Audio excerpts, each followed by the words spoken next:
I think it's great. I'd love to have one in my house to make my beds and clean up after me. It's amazing. It's going to be great for the world. It's going to be a bit scary, but it has great value as well at the same time. Utile, mais peut-être, oui, un peu épeurant. Des robots qui effectuent des tâches, qui ont même l'apparence d'un humain. Ce sont des images qui nous proviennent de la 59e édition du Consumer Electronics Show à Las Vegas. En fait, c'est une grande foire technologique. Ça réunit chaque année des entreprises du monde entier. Pourquoi ces entreprises y vont? C'est pour présenter leurs toutes dernières innovations. Donc, des avatars, des robots, des humanoïdes, des gadgets de toutes sortes. Et le dénominateur commun à tout ça, c'est l'intelligence artificielle que l'on retrouve presque partout. J'en discute ce soir avec la mathématicienne et la spécialiste en intelligence artificielle, Ravi Paur. Bonsoir, Madame Paur. Bonsoir, Madame Darvaux. Écoutez, parlons tout d'abord de l'importance de cet événement-là. On a dit la grand-messe de la technologie. Oui, c'est un peu ça, où c'est du tape à l'œil. Vraiment, ce qu'on voit là, ce qui se retrouve dans les tablettes, ce sont les technologies que l'on va voir apparaître dans nos maison puis qu'on va côtoyer dans les prochaines semaines, prochains mois? Dans les prochains mois, les prochaines années, alors c'est là une des plus grandes messes au niveau international en termes d'innovation technologique. Il y a eu plus de 140 000 personnes qui ont été présentes cette année, cette semaine-ci. Ça dure une semaine, hein? Ça dure une semaine et puis ça présente non seulement les tendances en matière de technologie émergente, mais elles vont potentiellement impacté au niveau du marché, des investissements, des stratégies d'entreprise également. Et la thématique de cette année, c'est vraiment l'IA au niveau physique, l'intelligence artificielle qui sort des écrans pour rentrer dans cet univers physique. Donc, on retrouve l'intelligence artificielle dans à peu près tous les gadgets qui nous sont présentés à cet événement-là. Exactement. Donc, elle est présente, elle est omniprésente, on y fait face, ça nous aide, ça optimise le quotidien, mais aussi notre utilisation.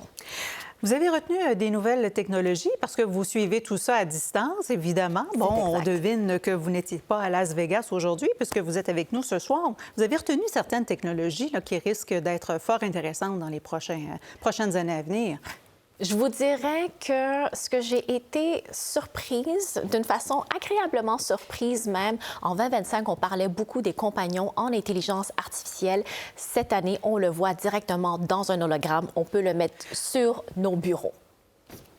Ça, et je pense qu'on a des images, justement. Bien, voyez, hologramme, on s'adresse directement. Ça, expliquez-nous. Quand on demande quelque chose à Siri, quand on demande quelque chose...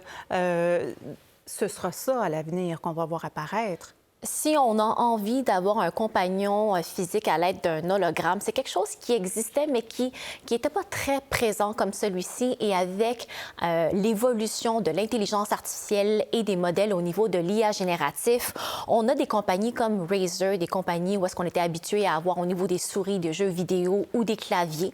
Maintenant, ils ont créé le projet Ava qu'on voit ici, qui peut être notre compagnon en intelligence artificielle. Et ceux qui ont gagné le meilleur prix de la technologie un peu qui est insolite, c'est la compagnie Lopro. Ça s'appelle Ami. C'est un compagnon en IA, mais un âme sœur également, un compagnon amoureux en intelligence artificielle. Oh là là, mais ça pose, j'imagine, des questions d'ordre éthique. Là, je vous vois aller.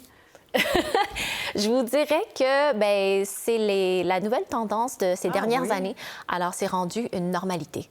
Donc, il y a plus de 100 millions d'utilisateurs au niveau international qui utilisent des compagnons amicaux ou amoureux dans le quotidien. Eh bien, autre technologie aussi, autre nouveauté, mais on dit en fait nouveauté, sauf qu'on voit des robots depuis des années à cet événement-là, à Las Vegas, et puis on en a des exemples presque toutes les semaines qui sont développés par des compagnies X, Y, Z, les humanoïdes. C'est exact. On peut voir ici à l'écran, qu'est-ce qu'on voit? C'est le robot Atlas de Boston Dynamics. On était habitué au robot Spot, c'est-à-dire qu'il ressemble à un petit chien jaune. Donc, on était habitué à celui-là avec Atlas de Boston Dynamics.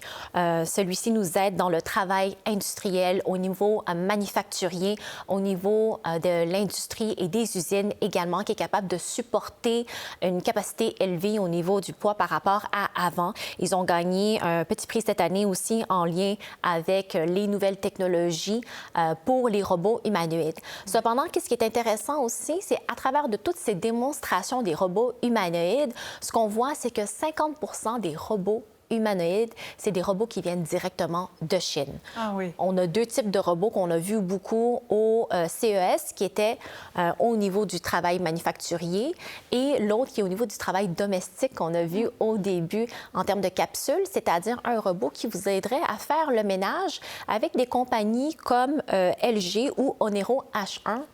Un robot qui vous aide à faire le ménage, pourquoi pas? Oui, bien, je pense que personne ne dirait non à ça. Mais quand on voyait des images, puis je pense que ça va interpeller les téléspectateurs, il y a certains de ces robots-là qui ont vraiment des visages humains, là. Oui. Qu'est-ce que c'est au juste, cette tendance-là? À quoi servent ces robots-là? Je m'en souviens qu'en 2018, on parlait de Sophia, le robot, qui avait même eu, dans le fond, sa citoyenneté au Moyen-Orient. Donc, c'est vraiment pour avoir le côté plus humain en termes de visage. Je vous dirais que certaines organisations vont préférer avoir des visages qui ressemblent plus à des humains. Il y en a qui vont se dire, non, c'est un robot humanoïde qui va vous aider au niveau de l'industrie, comme on a vu ici à l'écran tout à l'heure. Donc, c'est un marketing, je vous dirais, qui est différent et qui est pour différentes utilisations aussi. Il y a également, à cet événement-là, on a parlé de Grok. Oui.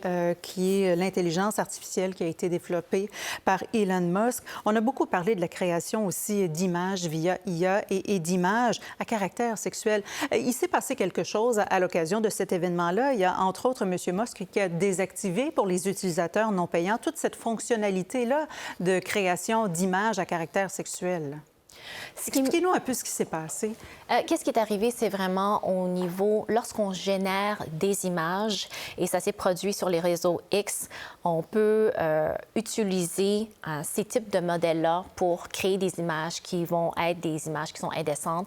Dans ce cas-ci, c'était vraiment au niveau d'une personne qui l'a utilisé en termes d'image et de déshabiller, puis c'était une femme. Donc ça, c'est vraiment des cas d'utilisation qui ne devraient pas être présents. Mais ce qui me porte espoir, c'est, exemple, on parlait du CES, c'est qu'on a des entreprises et on a des startups également qui sont là pour combattre les deepfakes, donc l'hypertrucage, ces dérives-là. Et puis, il y a aussi Boris Tia, qui est un collaborateur chez Radio-Canada, qui a confirmé qu'il était présent sur place au CES, qui a vu également le nombre grandissant de start-up, ce qui allume également ce signal-là de mentionner il y a de plus en plus de jeunes pousses qui sont en train de créer des algorithmes qui sont capables de détecter l'hypertrucage au niveau de l'image, des vidéos, mais également de l'audio. Donc, est-ce qu'on n'a pas un peu peur avec l'omniprésence de l'IA? Mais là, je comprends, puis il nous reste une minute, qu'il y a quand même deux façons de penser. On développe beaucoup en matière d'intelligence artificielle, mais ce que vous êtes en train de nous dire, c'est qu'on est quand même conscient dans l'industrie qu'il peut y avoir des dérives en la matière? Lorsqu'il y a une utilisation face à l'intelligence artificielle, autant l'intelligence artificielle peut être utilisée à bon escient, autant que ça dépend de l'intention aussi de l'utilisateur qui a utilisé ça dans cette dérive-là. Donc, il y a une éducation qui est à faire non seulement au niveau de l'utilisateur, mais aussi au niveau des organisations, je crois. Raviport, écoutez, on vous remercie beaucoup de nous avoir démêlés dans tout ça et de nous avoir présenté ces innovations technologiques que l'on risque de voir plus tôt que tard, disons, tout près de chez nous. Merci d'avoir été avec nous ce soir. Bien apprécié. Au revoir.